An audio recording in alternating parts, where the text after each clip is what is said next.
বাইরে গেছে কালকেও বাইরে গেছে আজকেও বাইরে গেছে। কি হয়েছে চিল্লাচিল্লি করতেছো কে? তোমারে কইলাম যে কালকে সিরা টুকি কইরা দাও। এই দেখো কালকেও বাইরে গেছে আজকেও বাইরে গেছে। আজ বেরিয়ে গেছে? হ্যাঁ ওই সিরা টুক দিয়া এমনি কুকুর ঢুকতেছে। এখন আমি যদি না দেখতাম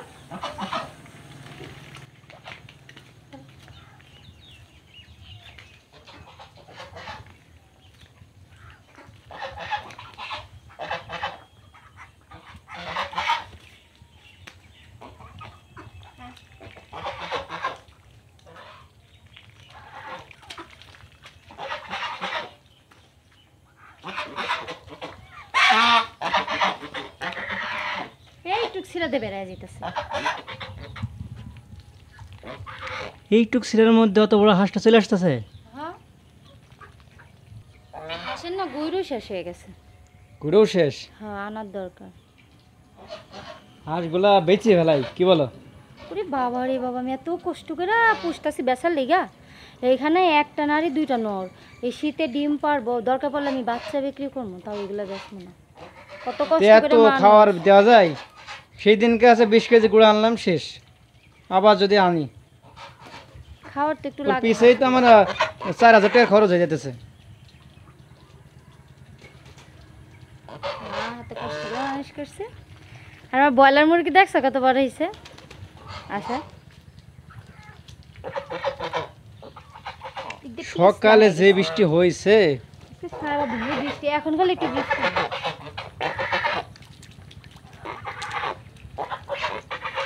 কি অবস্থা হয়ে গেছে।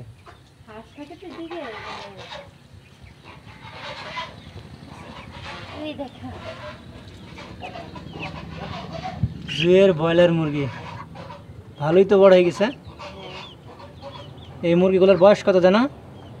16 দিন। 16 দিন? এই 16 দিনের তো যারা আছে ফার্মে ই করে আরো মোটা হয়ে যায়।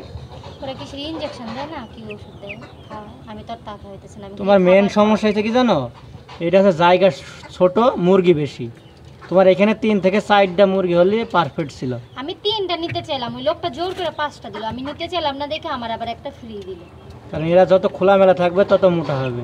তোমার 16 দিন অনুযায়ী আছে ব্রয়লার মুরগিগুলা তেমন একটা বড় হয় না। কিন্তু আমি আমার সাথে যারা নিছে তাগের তুলনায় আমারগুলো বড়, জানো তুমি? আমি এটা দেখে আসছি। হ্যাঁ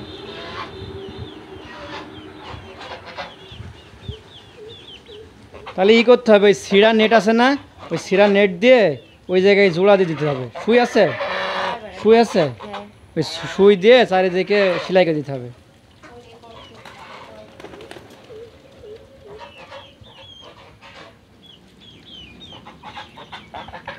হ্যাঁ ওই জায়গায় এইভাবে সেলাই করে দেওয়া যাবে। তার হইতে যদি এই তার আছে। আছে একটু দাও তো।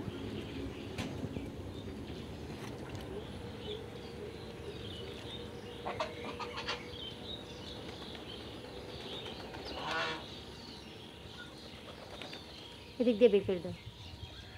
একবারে উপর দিন, বড় তার তো উপর দিয়ে, উপর দিয়ে, উপর দিন না, উপর দিন না, উপর দিয়ে একবারে।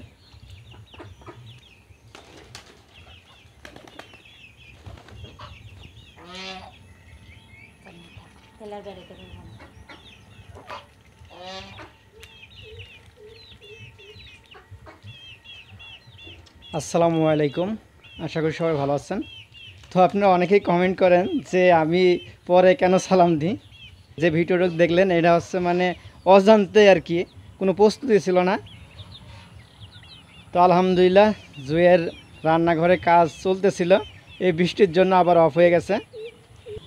আমি যে 2 দিনে এই লেগুলা খুঁড়ছি নিজে নিজে, মিস্ত্রি দেখাই গেছে যে এভাবে খোঁড়েন। তো আমি একাই এভাবে লেগ খুঁড়তেছি। তো মিস্ত্রি পাওয়া যাচ্ছে না এইটুকু কাজের জন্য, এই জন্য কাজ অফ আছে। আমি এই লেগুলা খুঁড়ি ফেললে একদিন বিকেল টাইমে এসে ওনারা কাজ করে দেবে, তাই না? হ্যাঁ সেটাই বললো। বলছে বিকালে বিকালে কাজটা করে দিব, মানে সময় নাই ওদের। আর ওরা আর কি ওই যে বান্দা কাজ করে তো মেলা লোক একসাথে, ওই কন্টাকে অনেক দিনের কাজ করে। আমাদের তো একটু কাজ, এই জন্য লোক পাওয়া যাইতেছে না। ওদের একটা দল থাকে, ওই দল ভেঙে কাজ করতে চায়। তো আলহামদুলিল্লাহ আমরা এই সাইডেই রান্নাঘরটা দিতে যাচ্ছি। আর এই সাইডটা বাঁশের চেয়ার বানায় ঘিরে দিব। আর বাঁশগুলোও দেখেন অনেক শুকাই গেছে। এখন এই বাঁশগুলোর কাজের উপযুক্ত হয়ে গেছে। এই দেখেন খুব সুন্দর শুকায় গেছে। তো এই গাঁথনিগুলো শেষ করে তারপরে আছে এই বাঁশের মিস্ত্রিগুলো, মানে যারা আছে চাল ছাই, তাদের ডাকা হবে। যে আমাদের যে বেড়া দিছে ওনারাই আর কি করে দেবে। তো এই 2 দিনে বৃষ্টির কারণেই আসলে কাজ একেবারে আগাতে পারছি না, আমারও কাজ বন্ধ হয়ে গেছে। আবার আমার যে সবজি ক্ষেত আছে, এই সবজি ক্ষেত তো অনেক ঘাস হয়ে গেছে, তো এগুলো নিড়াতে পারছি না এই বৃষ্টির মধ্যে। এখন মনে করুন সকালে রাত্রে সব সময় বৃষ্টি হয়, মানে বৃষ্টি খুব কম সময়ে বন্ধ থাকে না। আজকে সারাদিন বৃষ্টি, এখন বৃষ্টি নেই। তারপরেও দেখেন আকাশ মেঘলা মেঘলা ভাব, আবার রাত্রে হওয়ার সম্ভাবনা আছে। যেহেতু এখন বর্ষাকাল, এখন তো বৃষ্টি হবেই। আপনাদের প্রশ্ন যে এখন তো বর্ষাকাল, বৃষ্টি তো হবেই। বর্ষাকালে তো বৃষ্টি হবে, না হলে তো আমার বাড়ি ঘরের অবস্থা একেবারে কাদা কাদা। বাড়িতে মাটি তোলার পরে ভাবছিলাম যে অনেক কাদা হবে, তো আলহামদুলিল্লাহ অতটা কাদা হয় নাই, তাই না? অনেকে বলতেছিল যে এখন মাটি তুলছে কেন, কাদায় তো হাঁটতে পারবে না। এর উপরে বালু, 1 ট্রাক বালু দিয়ে দিতে বলছিল, বালুর যে দাম। তো আল্লাহর রহমতে এত কাদা হয় নাই, এই যে বৃষ্টিতে পানি টানি নাই তো এখানে, এত কাদা হয় না। আর ওইটুকু কাদা হয় হাঁসের কারণে, না তো ওইটুকু কাদা হইতো না তো। আবার আপনারা অনেকেই বলেছেন যে বাড়ির সামনে হাঁস মুরগিগুলা রাখাটা উচিত হয় নাই, বাড়ির সৌন্দর্যটা নষ্ট হয়ে গেছে, আবার উঠানটা ছোট হয়ে গেছে। তো উঠানটা বড় করব ইনশাল্লাহ, এখন না, আপাতত ছোট করে নিয়েছি যেন হাঁস মুরগিগুলা সুন্দর মতো এখানে পালা যায়। আর কিছুদিনের মধ্যেই তো ধান বড় হয়ে যাবে। এর আগে আমার অনেক হাঁস মুরগিগুলা নষ্ট হয়ে গেছে, হ্যাঁ। তো এই জন্য ভাবলাম যে ছোট করে নিই, তারপর আস্তে আস্তে উঠানটা বড় করে সেপারেট করে আছে হাঁস মুরগি আর খামার বানাবো ছোট করে ইনশাল্লাহ। তবে একটা ঝামেলা হয়েছে, সেটা হচ্ছে এইখানে হাঁস রাখাতে প্রচুর কাদা, এই যে কাদা হয়ে যাচ্ছে,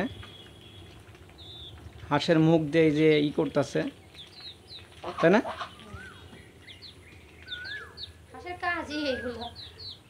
তো জুইরে বললাম যে রাজহাঁস বেচে ফেলাই, তো রাজহাঁসে অনেক খরচ খাবারের। আমার অলরেডি একটা রাজহাঁসের পিছে 4000 টাকা চলে গেছে। তো এটা বেচতে গেলে 2000 টাকা পিছুও হবে না, ঠিক বলছি না? এখন দাম নেই, দাম হয় শীতকালে, না শীতকালে রাখা অবধি তো আমার বোধহয় 6-7 হাজার টাকা খরচ হয়ে যাবে একটা রাজহাঁসে। প্রচুর খাওয়ার লাগে, প্রচুর। তো সামনেই আছে শীতকাল, রাজহাঁসে নাকি শীতকালে ডিম পাড়ে, বছরে 2 বারও পারে, আবার 3 বারও পারে। 3 বারও পারে। এই জন্য 2টা রাজহাঁস রেখে দেবো, আর একটা বিক্রি করে দেবো ইনশাল্লাহ। কি বলো? হ্যাঁ, দেবা তো বিক্রি করতে? এখন না, এখন দাম নাই, এখন বিক্রি করলে লস। তো আপনারা অনেকেই আমার ভিডিওগুলো পছন্দ করেন, কিন্তু সাবস্ক্রাইব করেন না। লাইক দেন ঠিকই, কিন্তু সাবস্ক্রাইব করেন না। আপনাদের একটা সাবস্ক্রাইবে আমাদের ভিডিও বানানোর আগ্রহটা আরও বেড়ে যায়। তো আপনারা যারা এখন পর্যন্ত আমাদের চ্যানেলটা সাবস্ক্রাইব করেন নাই, এখনই সাবস্ক্রাইব করে রাখুন, যাতে করে আমাদের সব আপডেট ভিডিওগুলো আপনারা খুব সহজে পেয়ে যান। তো আজকের ভিডিওটা এই পর্যন্তই। সবাই ভালো থাকবেন, সুস্থ থাকবেন। আল্লাহ হাফেজ।